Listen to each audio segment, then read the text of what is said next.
کیا اسلام میں داڑھی رکھنا فرض ہے یا سنت؟ یا سنت؟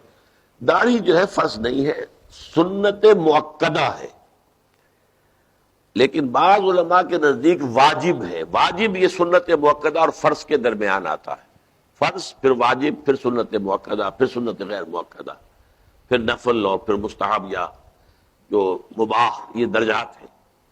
لیکن یہ کہ سمجھ لیجئے کہ واجب کے درجے میں اس لیے یہ آ جاتی ہے میرے نزدیک کہ یہ ایک ایسی سنت ہے کہ ہے تو ہر وقت ہے اور نہیں ہے تو بالکل نہیں۔ بعض اوقات آپ سے کوئی سنت مؤکدہ بھی چھوٹ گئی، فرض کیجئے کہ آپ گئے تھے، ظہر کی جماعت کھڑی تھی، آپ نے 4 فرض پڑھیے، اور اب وہ یہ کہ آپ نے پہلے 4 فرض جو ہے وہ رہ گئے آپ کے، تو یہ بعض لوگ جو ہے بعد میں پڑھ لیتے ہیں کہ رہ بھی جائے تو کوئی ایسی بات نہیں، سنت مؤکدہ ہے، فرض تو نہیں تھا نا۔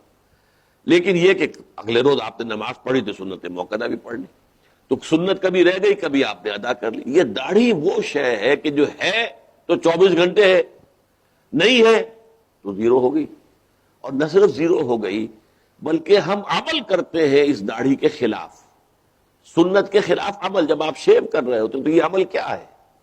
گویا کہ آپ اپنے ہاتھ سے اللہ کے رسول کی ایک سنت اور ان کے حکم کی نافرمانی کر رہے ہیں شیو کرتے ہوئے۔ اور پھر یہ کہ میں چونکہ یہ بھی عرض کیا کرتا ہوں عام طور پر، داڑھی وہ شے ہے، باقی تو جتنے نیکی کے کام ہیں ان میں کچھ خرچ ہوتا ہے، وقت لگتا ہے، نماز پڑھی وقت لگا، پیسے دیے صرف ہوئے آپ کی دولت سے۔ داڑھی وہ سنت ہے کہ آپ اس میں پیسہ بچاتے، وقت بچاتے، خرچ کچھ نہیں ہوتا، بچتا ہے۔ اب ظاہر بات ہے ان تمام باتوں کے بعد بھی داڑھی نہیں رکھتے تو اس کا کیا مطلب ہے؟